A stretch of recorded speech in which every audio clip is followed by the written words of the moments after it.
Hi friends, welcome back to my mini log. ನಾವು recent ನಂಜನಗೂಡ್ಗೆ ಹೋಗ್ಬೇಕಾದ್ರೆ ಬ್ರೇಕ್ಫಾಸ್ಟ್ ಮಾಡೋಣ ಅಂತ ಒಂದು ಹೋಟೆಲ್ಗೆ ಹೋಗಿದ್ದು.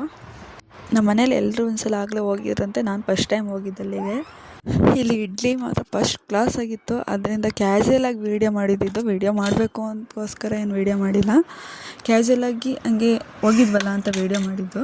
ಇಲ್ಲಿ ಬೇರೆ ಟಿಫನ್ ಏನೇನು ಸಿಗುತ್ತೆ ಗೊತ್ತಿಲ್ಲ. ನಾವು ತಗೊಂಡಿದ್ದು ಇಡ್ಲಿ, ಉದ್ನೋಡೆ, ಪಲಾವ್. ಇಡ್ಲಿನೇ ಆಗಲಿ, ಪಲಾವ್ ಆಗಲಿ, ಉದ್ನೋಡೆ, ಚಟ್ನಿ, ಸಾಂಬಾರು ಎಲ್ಲ ಸೂಪರಾಗಿತ್ತು.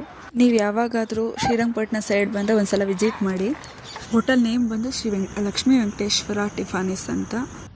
ಹೋಟೆಲ್ ಇರೋ ಪ್ಲೇಸ್ ಬಂದು ಬ್ಯಾಂಗ್ಳೂರು ಮೈಸೂರು ಹೈವೇನಲ್ಲಿ, ಮಂಡ್ಯ ಜಿಲ್ಲೆ ಶ್ರೀರಂಗಪಟ್ಟಣ ತಾಲೂಕು ಹೊಸೂರು ಗೇಟ್ ಹತ್ರ.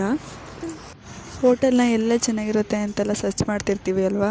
ಎಲ್ಲ ಸರ್ಚ್ ಮಾಡಿದಾಗೆಲ್ಲ ದೊಡ್ಡ ದೊಡ್ಡ ಹೋಟ್ಲುಗಳನ್ನೇ ತೋರಿಸ್ತಾರೆ, ಇಂಥ ಹೋಟ್ಲುಗಳೆಲ್ಲ ಯಾರನ್ನೂ ತೋರಿಸಲ್ಲ. ಇಲ್ಲಿ ಪ್ರತಿಯೊಂದು ಅಡುಗೆನೂ ಸೌದೆ ಒಲೆಯಲ್ಲೇ ಮಾಡೋದು. ಗ್ಯಾಸ್ನಲ್ಲಿ ಮಾಡೋದಕ್ಕೂ ಸೌದೆ ಒಲೆಯಲ್ಲಿ ಮಾಡೋದಕ್ಕೂ ತುಂಬ ವ್ಯತ್ಯಾಸ ಇರುತ್ತೆ. ಒಂದು ಸಲ ವಿಸಿಟ್ ಮಾಡಿ ನೀವೇ ಟೇಸ್ಟ್ ನೋಡಿ.